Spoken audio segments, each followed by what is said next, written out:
Hello and welcome to the season finale of the first season of I'm Not Crying, the podcast about the movies that make us weep, sob, and wail. Up until now, every episode has, in fact, focused on movies that make us cry, whether it's Field of Dreams or The Elephant Man, Hamnet or Raising Arizona. However, this final episode is a bit different, and I like to think that it opens the possibilities for a more expansive second season. One that moves beyond movies to embrace all the many forms of art and human experience that make us cry. Everything from music and literature to corny commercials and encounters with the sublime. Today I'm joined by author, organizer, and podcast host Jacob Dallas to talk about a book that once moved him to tears. I'm your host, Matt Jones, and this is another, slightly different episode of I'm Not Crying.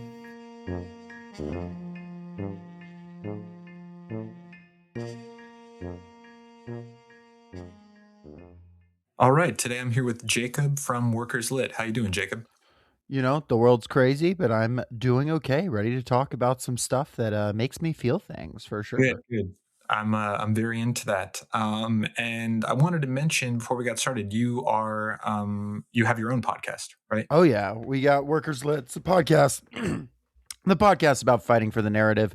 We're doing two episodes a week. We're doing one episode about literature to talk about its place, culturally, the way it's impacting us. And then we do another episode about something that's happening in the popular discourse, in politics, in the narrative battle going on. We try to connect the two. We think culture, art, politics, current events, it's all interconnected. It's all about how we think about things. Perception's incredibly important. So yeah, we're doing 2 episodes a week. We're having fun over there. But I'm super excited to be here because you've got a super cool show yourself. Oh, very cool. I'm glad to hear it. Yeah, I love the concept behind yours. I think there's probably limitless, I'm guessing, connections to make between literature and the current state of affairs. Oh yeah, and we keep on finding new ones too. It's always interesting. I mean, like going back to older stuff and finding things that feel like very modern emotions in older work, or very current work and how it reflects on our world. And then of course we have some great artists and writers and whatnot that have come on the show. We've had people like Vijay Prashad, Omar Elikad, Aaron Thorpe, Vincent Bevins, Nathan J. Robinson. So we've had the really great selection of guests as well. If folks like that kind of thing, check out Workers Lit. Yeah, incredible. Vincent Bevins, that was Jakarta Method was a kind of like a paradigm shift book for me. Oh gosh, yeah. Jakarta Method and If We Burn are the two. I mean, speaking of crying, I listened to Jakarta Method while I was a dishwasher at Chili's. And like that book, I would get so worked up and angry and maybe not cry, but like just be like red in the face while I'm washing dishes. And then have to remind myself, I'm like, okay, you're in public. You have a job to do. You can't just start like cussing about Lyndon B. Johnson right now. I know, yeah. The people around you need some context. Yeah. I admit, that is one of those books that absolutely kind of makes you seethe inside. And then there's really nowhere to put the emotion just because you're overwhelmed by all of the injustices like piling up on your consciousness. Yeah. Definitely. But yeah, so he was a great guest. But yeah, we've got a fun operation over there, so folks can feel free to check it out. But we actually, interestingly enough, despite covering books, have still not talked about anything related to A Song of Ice and Fire over on the podcast. Oh, okay. Just because I feel it's been covered in a lot of different angles and directions. We'll probably get to it eventually. Yeah. But I'm excited to talk about this because this is, near and dear to my heart. Excellent. So yeah, we are this will be like the first new part of the format for this show, talking about something that's not directly a movie, but you're right, there is the show spinoff. So I'm wondering, could you take me back to when you were first reading these books? Like what was going on in life? Okay, so the year was 2018. I was a delivery driver for Pizza Hut here in Georgia.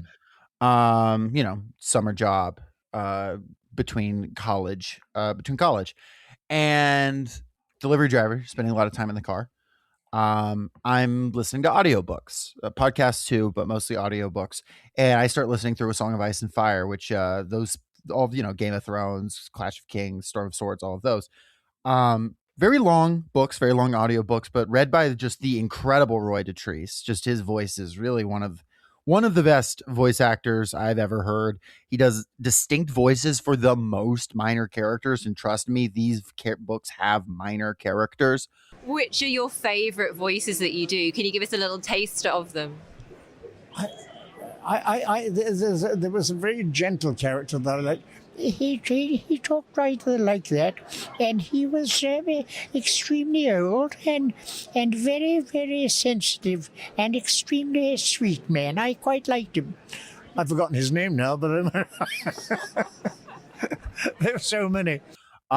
So my favorite character in Song of Ice and Fire is Robb Stark. At least it was.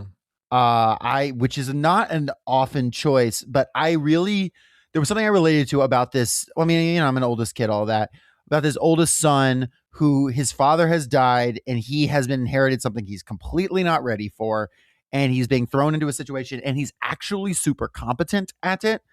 At all the fighting side of things, all the things that like the man is supposed to do in this world, this patriarchal world of Westeros. He's a great warrior. He's a great tactician. He's great at talking to people, but he makes like really stupid emotional decisions, not like evil emotional decisions, just like, you know, he has nowhere to turn to. So he ends up getting in a very stupid marriage that he should not be in. And it leads, you know, through this cascading set of circumstances to the Red Wedding, this horrible, horrible event, and where, you know, he and his family die. And I was listening to this, Delivered Driving, and, you know, I had not seen the show. This was my first. I was spoiler free pretty much, and so I knew that winter was coming. I guess I'd heard. Oh, sure. And we got to that part and it kind of unfolds and it's this kind of long scene that's very unsettling and you know something bad is going to happen, but you don't realize the scale of it. And I remember I get to the point where he dies and then you have this moment with his mother seeing him die and her like reverting to being like almost like a child and saying, "Don't cut my hair. My husband loves my hair. Her husband's dead." You know, you have this moment that's just so like brutal and so much stuff that's been building has come to nothing, right? In this arbitrary way or way that feels arbitrary. And I was just crying, trying to deliver these pizzas. And I was pretty embarrassing because then I got to like bring pizza to the door and be like, "Sorry, I've got allergies," you know, or whatever. Tell people I have allergies or this, that, or the other. But I was just like, I think it was a combination of being very tired, being very invested because like when I would drive, I was like, it's interesting. I would get in my car and I would be like immersed in these books. And, you know, these are like 30-hour audiobooks. So between 5 of them, that's a lot of hours, weeks. And so I felt so immersed in it. And I felt like, you know, I wasn't just listening to it. I was in my place where I listened to it. And the way it hit me, it just was like, like I genuinely had to like pause it and like breathe and like, you know, I don't think anybody, you know, I didn't get in trouble or anything, but everybody was like, he's like off. But like, it was this beautiful experience that I then came to realize was not a unique one. People were both by the books and show just devastated by this occurrence. And I mean, for good reason. It's one of the most brutal things in fiction. I got to agree with you there. I think that the Red Wedding scene, I encountered it reading them. And I think it was like, it was either 2011 or 2012. I don't remember. I want to say it was like fall 2011. And that is probably I think the only reading experience I've had to where the scene happened. And I don't know that I don't think I threw the book across the room, but I closed it and like threw it across my bed. Yeah. Yeah. Cause I was disgusted. I kind of had like, can he do that? Right. Kind of moment. Yeah. And, you know, there had been moments like that already. You'd already had, you know, the protagonist of book 1 die and things like that. But the scale of just the turnaround, and it feels like, okay, the son is going to avenge the father in this and it's like, well, no, it's not that kind of story either. And, you know, you look at history and history doesn't follow these kind of nice narratives. People do die in really bullshit ways and, things get turned around and there's cheating and treachery and whatnot. But it not just coming out of the treachery. I mean, that would be horrible. But the fact that it happens in the book, because Robb Stark, he doesn't quite do this nearly as well in the show, but Robb Stark is injured and he finds out he's wrong, but he finds out that his brothers have died. Turns out they didn't, but he hears his brothers have died, and he's in this emotionally tumultuous moment, and he ends up sleeping with this woman that takes care of him, his nurse. She's like a minor lady. And because he's got his like dad's insane honor, he's like, well, if I had sex with a woman, I have to marry her. So he breaks this marriage pact with this powerful Lord of the Phrase.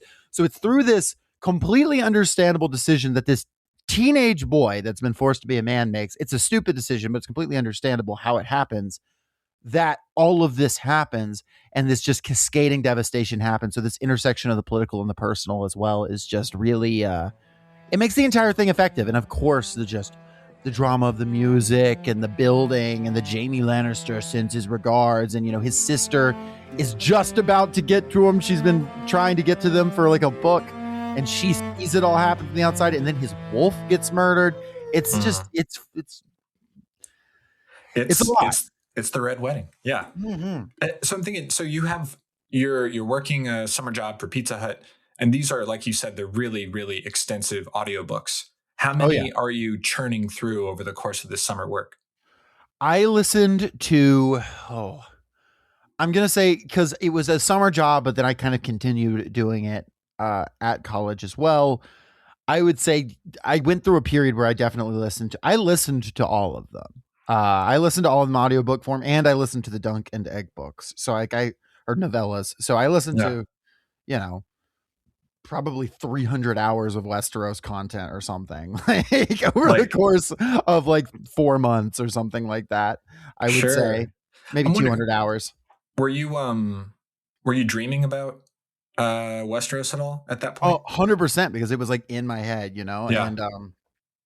and like, there's this intersection of like it being kind of the thing that I'm interacting with at work the entire time.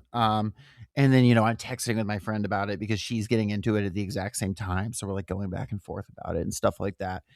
I was just obsessed with it. And I was also at this point, like in my free time, really into Dungeons and Dragons, which the Dungeons and Dragons campaign that I was working on at the time would end up being the basis for the plot of my first novel. That was really cool too. So that was very influential on me, and this kind of all this stuff in the mix, right? I'm working this job that's not particularly fun, no disrespect to my coworkers or anything. And getting through it with this like fictional world and this kind of escape to this fictional world. And then also kind of creating this D&D world for my friends. That's definitely not nearly as serious as Song of Ice and Fire, but it's influential, and it ends up becoming something that I'm able to pull from later on in my own writing. So it definitely was. The dreams were probably something between Westeros and like something incredibly goofy. You know how dreams do. Yeah. They just turn very silly and just random shit turns up in them. But definitely I was like in that brain space at the time. Yeah. I've had that too. Either when you're binging something, whether it's books or movies or a TV series that you've never seen, and you're so deep in it that every aspect of your psyche is just operating on that level. I think that was the case when I first read these books. I think I'd tried to run this back with a friend recently. He was working as a lifeguard over summer. I think we were either just out of college or still in college. And when I'd gone to visit him at the pool, he had a really like hulking book in his backpack. And I opened it and like flipped to a random page, and it was just the highest level kind of violence, sexuality happening on the page. And I was like, whoa, what is this thing? Like, can I borrow this? And that's how I got into them. And I think because they were all out at that point, or maybe most of them were out, I read them all just in quick succession. I didn't have a lot going on. Well, all the ones that are out to date, we should say. Yeah, nothing. I remember, I think like at the end of book 5, it was like George R.R. Martin was like, here's an excerpt from book 6. And I read that, I guess, 15 years ago at this point. And obviously we don't have that. Oh yeah. So it is a book that takes hold of people's brain in that way. We're, I don't know if you know Nauticast, they're a great Song of Ice and Fire podcast. We're friends with Manu. He's been on the show, but they've done this great like breakdown chapter by chapter, and they talk really well in the way that people could get obsessed with these books, because I mean people loved the show and the show was fun, and I need to see the new Night of the Seven Kingdoms show. I hear good things. But there is something that when people who read the books, the amount of intricacy there, and the amount of it's what people I think don't realize about the books, Song of Ice and Fire books, is they have these horrifically dark moments like the Red Wedding, but they aren't grimdark in the sense of like this is a book about messed up things happening. It is a world in which messed up things can happen, but you have these very classic fantasy heroism knight stories type stuff happening too. It's not pure subversion, it's not pure like wallowing in the muck. I think people kind of think of it that way because we remember these moments, but it's actually these very long moments of like these characters that have deep virtue and feel like an Aragorn out of Lord of the Rings sometimes. It's just that they meet the reality of the real world, but they also contend with the reality of the real world. It's not a book about, oh, well, Aragorn would get killed in the first 5 minutes. Like maybe he would, but there would be someone else to take up the mantle. And Rob was the one to take up the mantle from Ned, but there are Arya and the Brotherhood and people like that, they take up the mantle that's left behind by Rob and his death. So that's also an important thing I think people miss, and it makes the emotion effective, right? Because if this was just a book that's like every 5 pages a guy gets his head chopped off, well, there's books like that. They're usually comedies. Sure. There's like John dies at the end, books like that are meant to be, wallowing in the filth in this fun, wacky way. It's not that. And it's not a book that's trying to impress you with how dark it is. I don't think. I think the show is like that at times. It is just trying to present something that like, what if a fantasy world was operating under the same war rules that like War of the Roses were operating under? And that's what makes moments like this impactful. It doesn't feel cheap in a way that there is some media where it's like, oh, he died, but I don't care because that was dumb, No, like you trace it and you're like, oh my God, of course that's what was going to happen. When you like look back on it and you see all the hints around it. And that's what makes it so infuriating and so impactful. I wanted to ask, so when you're driving around for Pizza Hut, listening to The Red Wedding while you're working and you're crying, are you able to stop crying, deliver the pizza, and then jump right back into it? To say I stopped crying would not be entirely accurate. Okay. I think I slowed it down. I breathed. I brought the pizza to the lady. She definitely noticed because I remember very specifically telling her I had allergies, which like I didn't need to do that. I could have just handed her the pizza, but I remember being embarrassed. Nowadays I would probably, being a little older, I would probably just be like, sorry, listening to a sad audiobook. But at the time, I was embarrassed. Sure. But so I remember specifically telling her I have allergies, which is funny because it was like July in Georgia. Like, what do I have allergies to? And her accepting that or whatever. I mean, got her pizza there on time and coming back and really like, I remember it was like the crying was mostly like, it wasn't, I've had books that have made me cry super, super hard. And this was a book that made me kind of cry in a way that wasn't super hard in the sense of like, I was like racked with sobs or whatever like that. Typically, but like rather it was just kind of a thing where I was like, I don't want to say lowered my mood because it wasn't like, oh, this is horrific. I was depressed. I wasn't in a depression or anything, but rather I was just like kind of in a space where I was kind of like teary for like a while for like probably like a good section of the rest of the day. Now part of that is also because, I listened to more of it and it continues to be sad because, Arya is reacting to the death of her family and it has a horrible part where they like put the wolf head on his like decapitated body and like all kinds of just horrible stuff.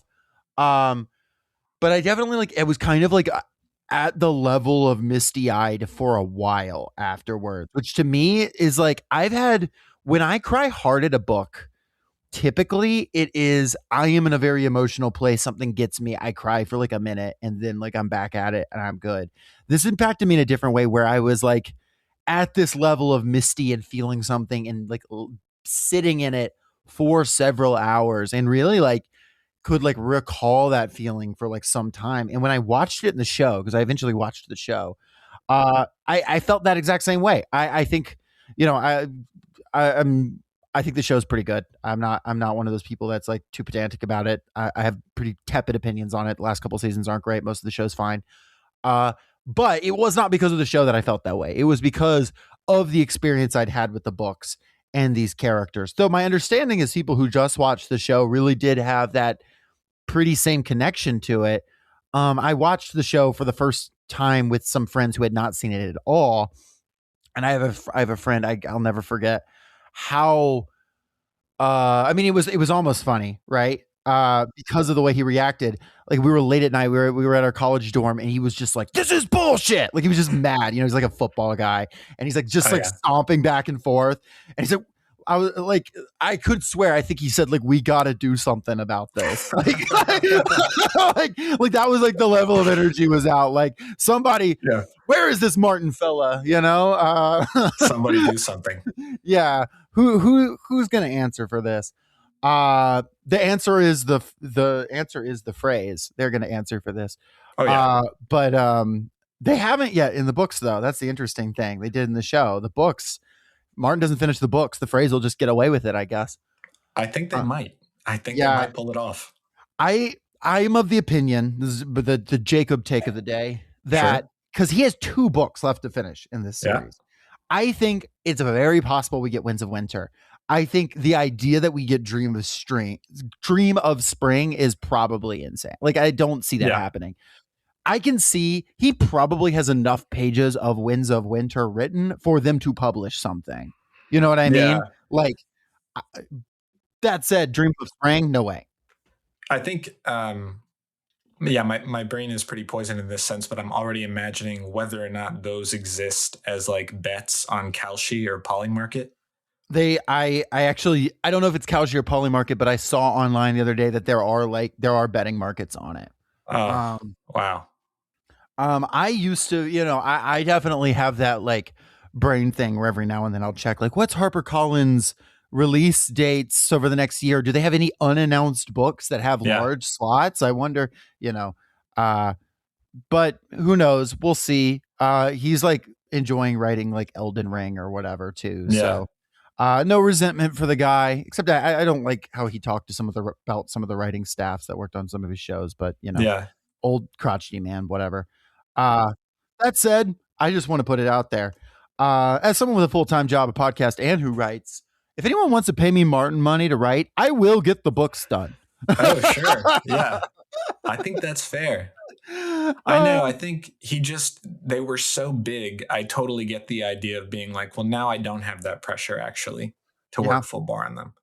I think the show being such a disappointment in the end to people made him feel so strongly that like if he doesn't nail the ending too, then his like legacy is messed up, which I think is not true. But I think he probably feels that way if I had to guess. And you know, it's also, I mean, I've burned out on projects that I've worked on for a year. He's been at this since like 1995. I can imagine 100%. Yeah. I can burn out on projects after a week. I can't imagine at all sustaining something for multiple decades. That said, George, you're a millionaire about this. So like, let's get it done. Yeah. You know, I'd heard, that the show was disappointing toward the end. I didn't watch it. It was, you know, when the show came out, I was at a very different place to where I had a hard time seeing like violence on the screen. So I remember I watched one season and I thought, I can't do this. This is too much for me. But now, like years later, that would be like, in a terrible way, super desensitized, like it's nothing. So I could go back and watch it. Yeah, the thing with the show is I think the way it depicts violence, it has moments where it does it very well. I think the Rains of Castamere episode, which is what they call the Red Wedding, is quite effective. They nail it.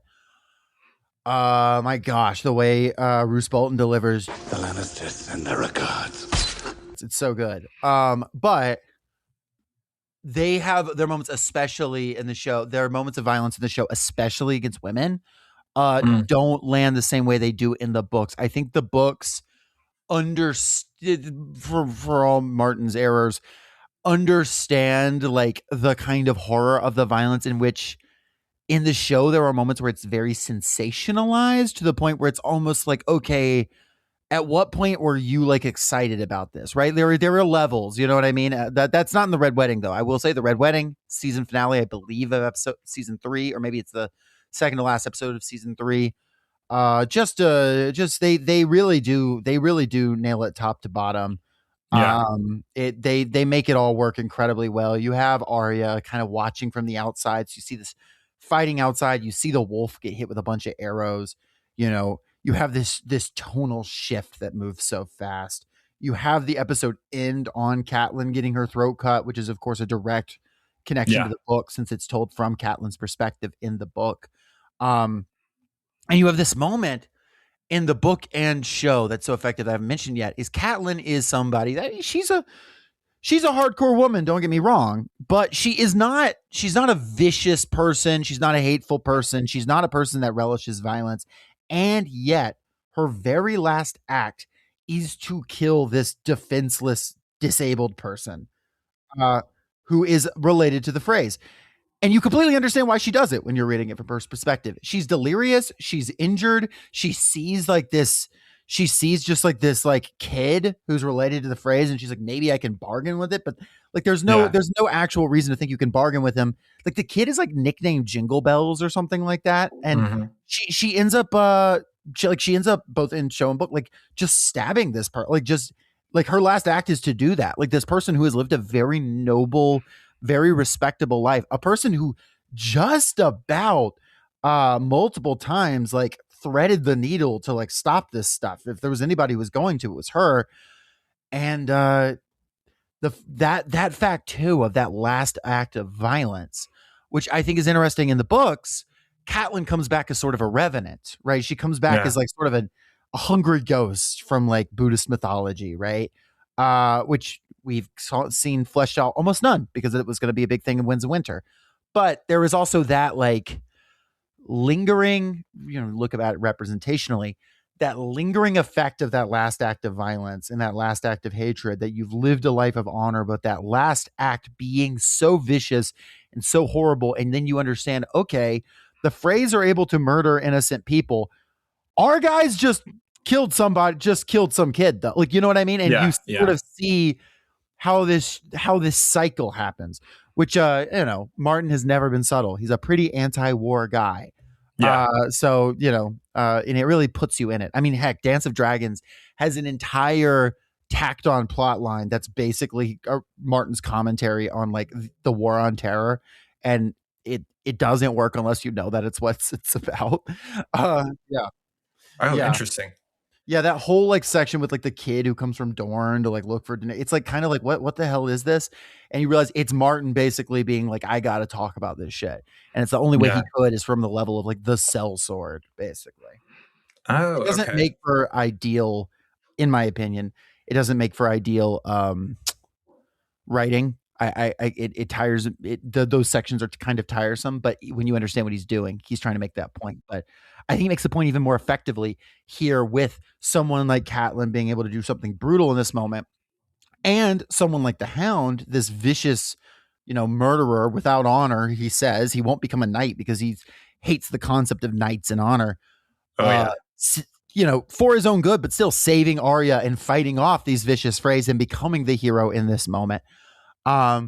The cycle of it is very, and then you find yourself being like, okay, slaughter the Freys and every single person that's with them, all these people, like you are then caught up in the, like, you can get in the mindset of like, what a Northerner might think. And then you're like, okay, I understand how this cycle of violence works. If I, Jacob, am willing to get this emotional and this mad over these book characters, it makes you reflect in a way that I think your average fantasy novel, as much as I love the genre, I mean, I'm a writer in the genre, just doesn't nail. Yeah. I mean, I think, there's something to that, especially because revenge narratives, I think, are so simple on the surface and enticing because they simply amount to a wrong has been committed and must be righted, like to, you know, going any by any means necessary. And I do find myself like watching things to where I think, man, like if something bad happens or a crime is committed or against someone, I think, man, they should just kill this guy really quick and be over with it, which is not how I think about life. But Right. in fiction, it's very easy to manifest those feelings. And I think Martin has a complicated enough understanding of it to know horrible sounds. Sometimes you do have to kill a guy. Like if Yeah. you're not in real life, but like if you were in a situation like this, or, you know, like Martin isn't, you know, doing some kind of puritanical, annoying pacifism. He gets it. And yet, right? Like Yeah. that person does deserve to die. Sometimes you do need to kill a guy. Sometimes you do need to defend yourself. And yet, right? Yeah. And I think part of the reason he hasn't finished the books is that, and yet he's got to square the circle somehow, right? He's got all this, and it's like, it's almost like your conclusion has to answer not how you solve Westeros problems, but also kind of how you solve our problems in the real Yeah. world. Like, if you have a conclusion that is seen as like narratively satisfying, doesn't have to be good or moral, but narratively satisfying. I mean, it can end with like Cersei on the Iron Throne, but to be narratively satisfying, you have to answer some fundamental questions, not just about Westeros, but like about life. And so, you know, maybe he's meditating on a mountain to figure that out, and maybe he can come down and answer it for us. But if he doesn't, I'll still always appreciate what these books did for me. Yeah, I'd be intrigued to see his answer if we ever get it. So one thing you mentioned is that you've cried at books before, and I want to step back a little bit of it. Like, what's your relationship with crying in your life? Yeah, so I come from sort of an interesting, you know, Southern culture, Southern Baptist culture, where there is a lot of like pressure, like men don't cry kind of stuff. Football, my dad's a football coach. That said, I came from a family who was not at all uncomfortable with like men shedding tears, and I've seen my dad cry, not like regularly, but he's never been ashamed of it. If something, whatever. I'll never forget watching Lord of the Rings with my dad for the first time, and like my dad crying and Boromir dying, you know. Oh yeah. So it's a thing. It's interesting. I come from sort of a culture that's very like men don't cry, but I came from a family that was okay with that, was okay with me doing that. And so I've never like felt like there was a huge contradiction between being, you know, I'm a Southern dude. I played football. I live in Georgia. I always will, you know, but whatever. I worked on a farm growing up. And kind of being a guy who can like shed these tears and have these emotions about art, about fiction, about not just the real world, but about these things. And so I think it like threads the loop in the interesting way. Threads the needle in an interesting way. That too. So I've always, you know, I've always, I'm not super quick to cry. I think I'm quicker to cry at things in media than I am at things in my own life. I think in things in my own life, I go into this solve it mode. I go into this like we gotta make this happen. But with things that are beyond my reach, which is either media or something in the world that is so far beyond me, not like, you know, my neighbor is hungry, but like Yeah. 1 million people died of COVID, right? Like what's Jacob gonna do about that? That's the kind of thing that will make me cry. The big things, because I feel like when something is within my reach, I don't feel like I want to take the time to cry. I don't want to take the time to process it, which is maybe not a good thing. I want to just like do it. I want to fix it. I want to try. But if something's big, I remember, you know, 2020 looking at COVID numbers every single day. And like I would cry all the time just seeing those numbers, because it's like literally there is the only thing I could do is to not do anything. The only thing I could do is to stay the fuck away from people.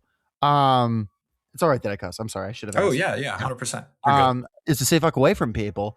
And so that would impact me in a way. This would impact me in a way that I am an observer to it. Or if I'm a participant, I'm a participant that's so small, there's not much I can do. But like, you know, I've encountered genuine like financial hardship and stuff like that. And it's just been like, all right, well, keep on going. And I think that's like an interesting intersection of like the culture I was raised in versus like the family that specifically raised me. I think something you mentioned that is really interesting to me, and only now because I've seen it, it's such a recurring theme that comes up, is that people have a hard time, or not a hard time, they just don't cry at things in their own life, but media is something that absolutely triggers those feelings. or maybe media offers the space in which Yeah. you can respond to what you're finally feeling, like in your own life.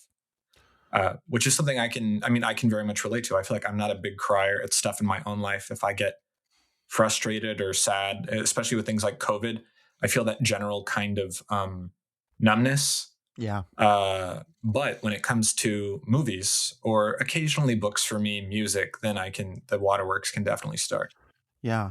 So I think that's a great way you said that. It gives space for it, right? Because you're also kind of excising emotions that you have in your own life, your own feelings Yeah. that you're going through. Because I definitely can say, like with this specifically, these feelings I had with these books weren't just me having feelings in some kind of bubble. It was, me having an emotional experience as part of navigating this like bullshit job I was working. Oh, And yeah. kind of counting pennies to make sure everything was going to work out with college and things like that. And so me having this experience, I won't say it was like, I was like putting it off onto that, because I was dealing with my problems, but I think it like gives let's say, the word or the term safe space has been so like beaten to death by people who were using it wrong, but like Oh, sure. it gives a safe space for you to have feelings, I guess. Yeah. I don't know what a better term to use it than that. And then you can share those feelings with other people. Yeah. You can have, like I said, I was talking with my friend who was reading the books. We were reading them together, or you can watch a show together. You could be at book clubs, or, I love that so much that I literally started a podcast about books, right? Like, Yeah. and we have like a whole community now that we like communicate with each other about this stuff. And I think that's like a really powerful, important thing. And we've been doing it for a long time. Humans have always done that.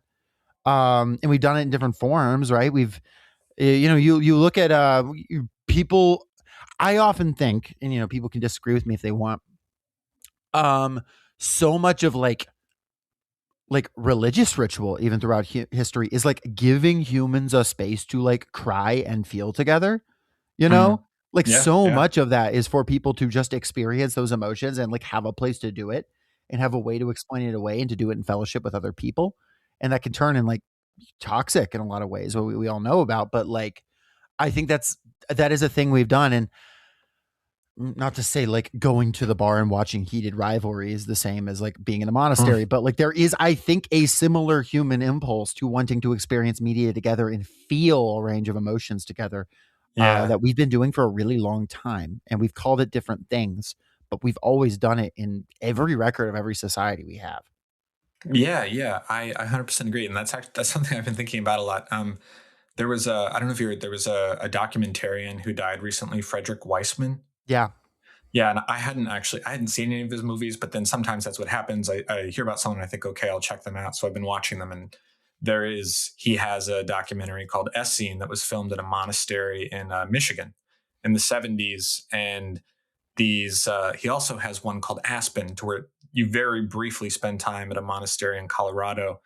And some of the monks who worked at that monastery, I don't know, I went on this whole rabbit hole of reading about things they'd written. And one guy talks about how one of the monks, that there's a little bit of the monk in all of us, which is to say that everyone is seeking that kind of ritual communion with meaning.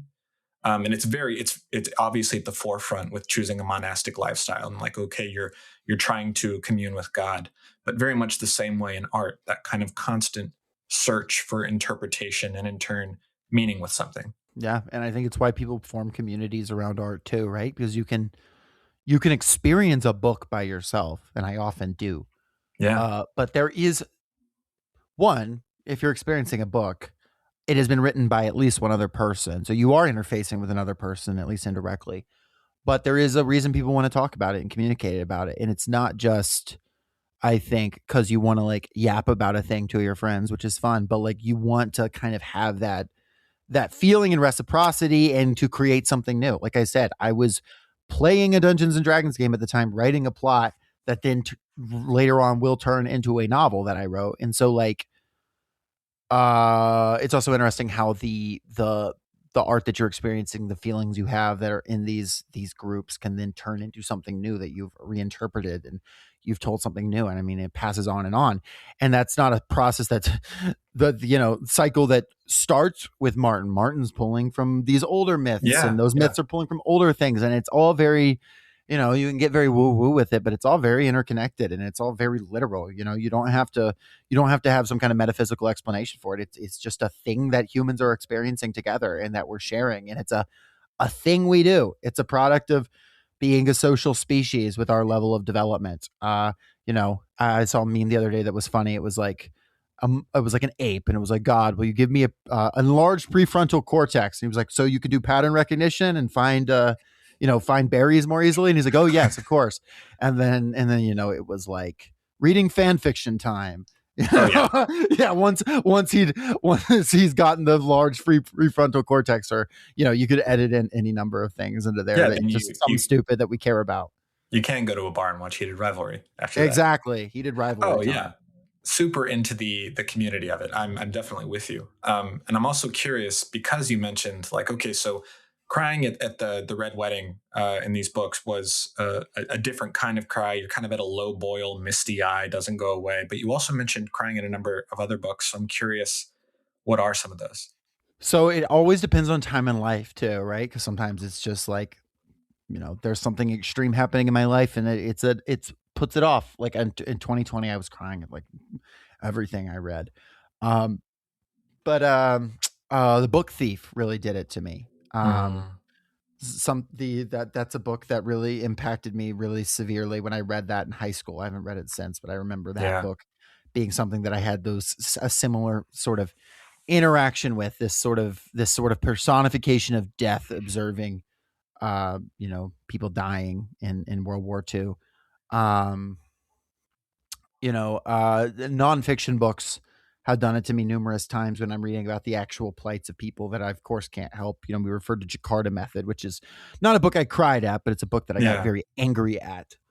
But, books about like various atrocities, Omar El-Akkad's One Day Everyone Will Have Always Been Against This, his book about Gaza over the last few years, definitely made me cry.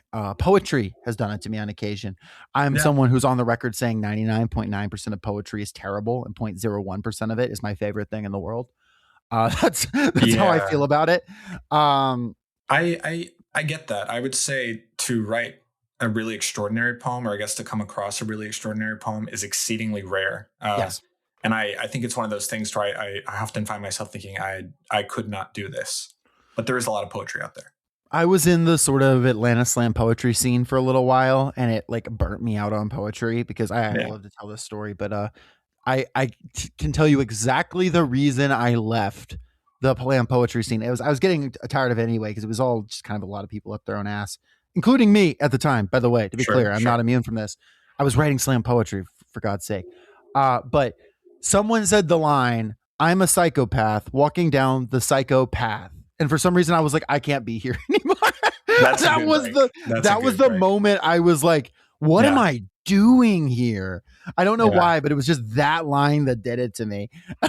That's totally fair. No offense to that guy that wrote that. He was probably just another 19-year-old, but like, it's just, but yeah, poetry has had that impact on me numerous times. I definitely trying to think like recently, like I read Parable of Sower and Parable of Talents. Those are probably maybe my favorite books of all time. Those days, those impacted me like that. Octavia Butler really gets to me like that. So there's a variety of different stuff, but sometimes it's like kind of random, the stuff that can make me cry because it gets me on sort of a thinking about broader themes, I was thinking about when you said I'm a psychopath walking down the psychopath. I can like completely understand that being the breaking point. I also just imagine, I don't know if you're aware that the singer Cameron Winter from Geese, it sounds like a line he would sing in a song though. And conversely, if it came from him, I'd be down with it. Sure. There are people that can sell that kind of thing. Yeah. And it made me think though about kind of like writer affect, because I came from like the MFA space. And I think the thing that it didn't burn me out on poetry, but it made me suspicious in a number of ways, was the poet voice, the poet affect at readings. That all had this same cadence for delivering ideas. And that actually did that got to me. Yeah, I took poetry class in college that I loved, but also, you know, going when it led me into that space for a little while. And it's, I guess, a poem, you really don't want to be writing a poem for it to be a poem. To me, I feel like a poem works if you have an idea that needs to be expressed as a poem. That I guess if that makes sense. Sure. I think if you're like, I'm setting out to write a poem, at least for me, I guess it's very much like going to sound poemly. It's like you're replicating a thing, but like why you're kind of mass producing a thing, versus like there are some ideas that are just going to get across better in these forms. Now there are people who are like workhorse poets who can just like sit down and write poem, you know, your Wilkas and whatnot. But personally, that's like been my experience. And when I was writing poetry for this class in college, and then sort of the scene afterwards, I found myself doing the exact same thing, being like, okay, I have a thought, I'm going to twist it to be in this like sonnet or this golden shovel or this whatever. And then realizing, that's actually not the ideal form for this thought. You just want to be a guy who writes poems, which is two different things. That tracks. Something I'm also interested in that you mentioned is, so you mentioned 2020 and COVID a few times, which obviously makes sense, and something that I've talked about on this podcast. And I guess something that maybe only became clear to me in talking about it with other people is that 2020, like a lot of people with the COVID pandemic or the onset of it, was just kind of like one of those markers in life to where a lot of things were very different after. It was very corrosive, or the beginning to creating this really corrosive environment where a lot of social trust was dissolved. And I found myself crying more, mostly with movies. Though I have cried with books, but it was one of those times to where I was watching a lot of movies because I couldn't go anywhere. And I found myself crying at movies in a way that I had never found before. So I was wondering, do you find, like, has that had the same long-term effect for you? I actually don't think so. Interestingly enough, I think I peaked in the amount I was crying at media in like probably 2018, 2019, right? And I think it was the time I was in college, kind of coming into myself, realizing who I was and who I wasn't. You know, experimenting with, you know, some people experiment with drugs. I experimented with something much more dangerous, which is slam poetry, like I said. That kind of period. 2020 was a period that the year itself, I cried a lot. I think that had more to do with social isolation for me. And my only real social interaction was at my job, which I was continuing to delivery drive, and people being the meanest to me that anyone has been ever. Which was like, you know, being a delivery driver during COVID. The first month, people were sweethearts, and then the knives came out, very much so. It was my fault that everything in the world had happened.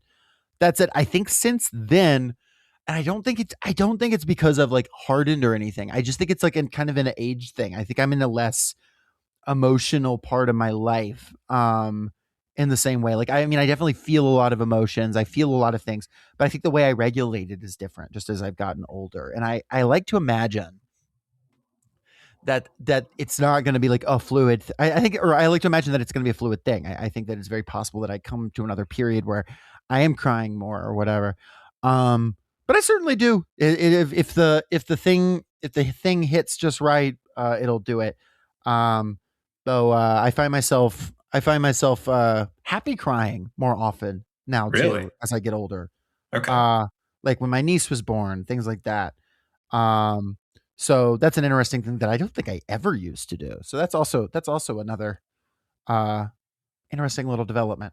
That's a shift. Yeah, I would say, yeah, I've never been like a happy crier, though I found out that, well, maybe that's not true. I tend to cry at things where people experience moments of joy. Like I know Sure. my wife and I were watching the Olympics, and she's not really a crier, but it was like the US figure skating couple had Oh done really yeah. well, and they were like overjoyed when they saw their scores, and she started crying. So It I was think so good. yeah, yeah, being able to see people very happy, that is a thing that does it for me. So maybe I could call that happy crying. I definitely cried when I got my like first copy of my novel shipped to me from my publisher, and I got Ah, that and I held it in my hands. I cried at that. I cried at my niece being born. I cried at my niece saying my name for the first time too. That also did that to me. So, oh, little cool. things like that. I've had that experience, which is nice too. Nice in a different way. Um, so, And and can you tell me a bit about your novel? yeah. So they called her Rebels, a fantasy novel. The tagline is about late stage capitalism, people power, and queer love. It's a book that was based on a Dungeons and Dragons campaign that I kind of conceived of and then really played a lot during 2020 and like fleshed out a world for it. And it's like a world where basically a service worker, she in this fantasy world ends up like through a series of bad luck and also bad choices, ends up in a very, very bad, precarious situation, significant amount of debt. And you're basically just in this fantasy world that sucks. It's not fun. There's so much cool stuff, but it's also hyper commodified. It's also corporate. It's also shitty that it's like, okay, we have dragons and I'm not happy about it. Like everything sucks. Right. And it's kind of interfacing with that, interfacing with, I think, things that were very real emotions, things that I was really feeling as a service worker. I pulled a lot from just talking to my coworkers and being like, hey, what's like some dumb stuff that's happened to you as like a service worker or at horrible jobs, and then just or horrible financial related things, and being told that and translating it into a format that I think people that don't necessarily interface with, I won't say serious fiction, but like literary fiction that would be more likely to get into those kind of things. Pulling that, it feels very trying to make it feel very modern, feel very current while having those fantasy overtones.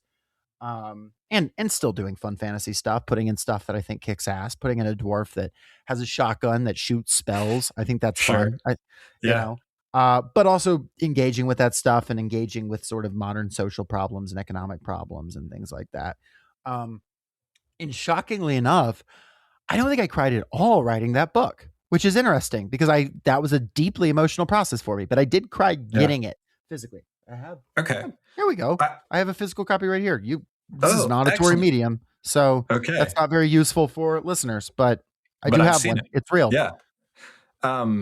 That's something that that's come up on the show before. Like, have you ever cried at something you're producing, like in the process of producing it? And I remember I saw maybe like a couple months ago, uh, George Clooney said that he cried while watching this movie Jay Kelly, which I haven't seen, but he stars in. Yeah. It made me want. It got me thinking about have you ever written something that you've written and you've read it and then cried? I have cried at a reading of something I wrote, but it Yeah. was more related to the content, like a eulogy. You know, Oh, sure. I've not cried at to my memory anything that I've written because of the content of the thing I've written, more so in relationship to like the thing it's about. Yeah. Um, I have cried at live readings of other people's stuff. I've cried on the podcast before. I cried. We did an episode not too long ago on Gaywick, the book, and I cried at Vincent Verga's afterword to Gaywick about how shortly after he published the novel in 1980, he lost so many friends to AIDS, right? And so I read Yeah. that afterward, and I cried on that. So I mean, that's something I'm creating in the sense of it's a podcast, but it's Vincent Verga's work. I just read it out loud. Okay. But typically not my own stuff. Not really with the eulogy thing aside. Yeah. Yeah. I'm probably there with you. I don't think I've had that experience. I'm not saying it couldn't happen though. Mm-hmm. Yeah, Yeah. I just gotta cook hard enough, as I think what it is. I think, yeah, if we can cook harder, then we can really Yeah, earn those and just make tears. something really happen. Yeah, but Yeah. And because this is kind of was originally, broadly conceived as a podcast about crying at movies. I'm wondering, do you cry at movies at all? It takes a really special movie to get me to cry at it. I'm trying to think of a movie that I cry at consistently, and the only one I can think of is the Bong Joon-ho movie Snowpiercer. The end of that makes me cry every single time. Oh, Snowpiercer. Yeah. Yeah, I went on Josiah Sutton's podcast Fruitless not too long ago.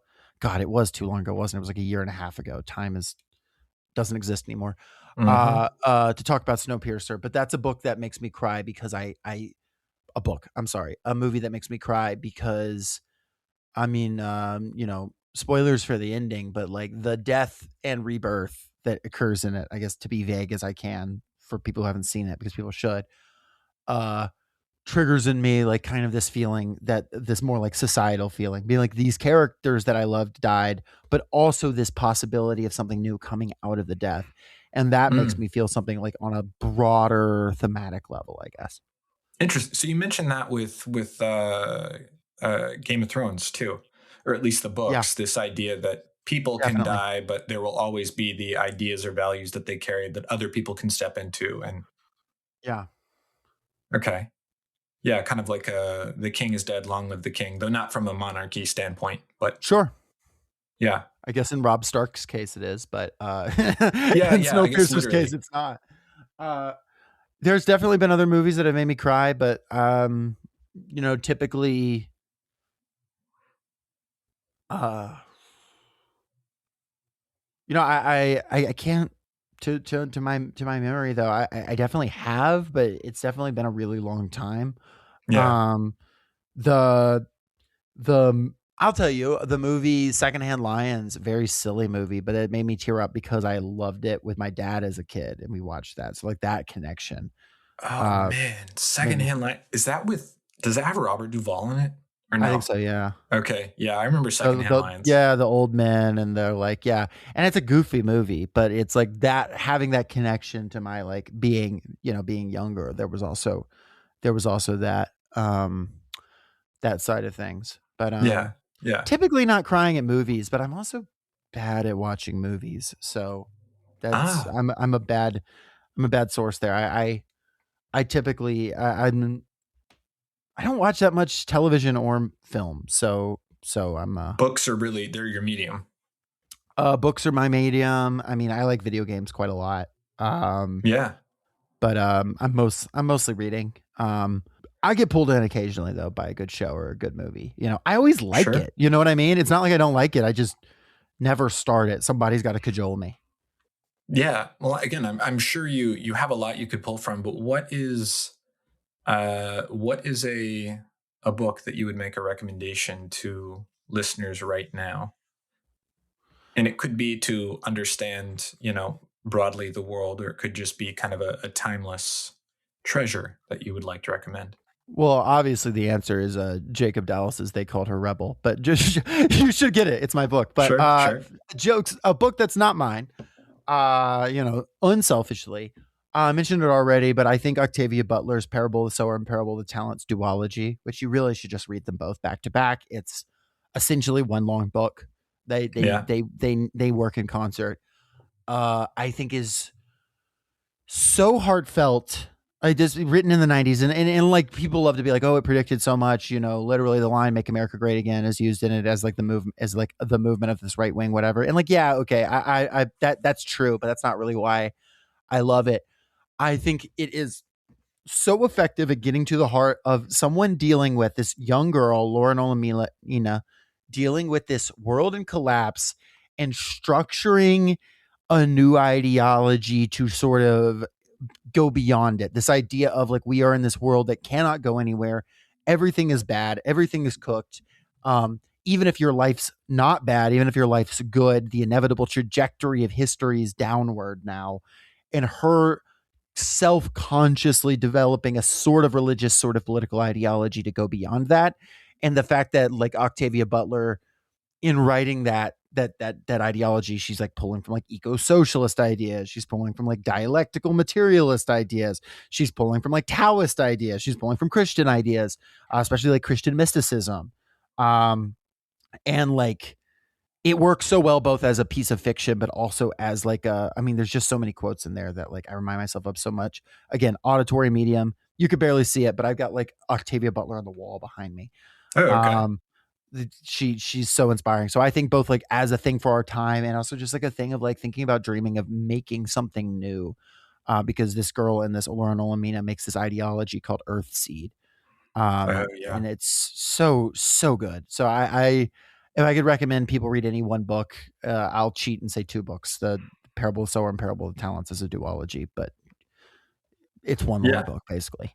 I would co-sign that. Incredible 2 books. Yeah, I love personally dreaming of making something new. Yeah, and the idea of doing it even better. Mm-hmm. So that's what I would that's what I would recommend to people unselfishly and selfishly. They Called a Rebel by Jacob Dallas, available from Collective Inc. or bookstore near you. Pretty fun. Not as good as Octavia Butler, but few of us are. Sure. I can understand that. Well, yeah, Jacob, I wanted to say thank you so much for coming on the show. This has been fun. Thank you so much for having me. I really appreciate it.